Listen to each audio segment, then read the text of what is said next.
4th grade, I'm going to show you how to continue working on your Birchbark basket. We started these before break, but we never had a chance to finish them. This is a project that has many steps, so feel free to look back at the PDF that I sent with the entire lesson plan. There's going to be step-by-step instructions on there with pictures. You can also continue to watch this video, and I'm going to be making it so you'll see how it's done.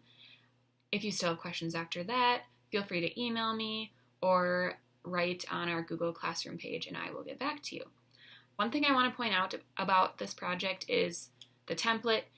The template, you do need to create the basket, so if you aren't able to print it at home, just try your very best to draw kind of a similar shape on your own piece of paper. As long as it's about the same, it should work out. So let's get started making our Birchbark basket.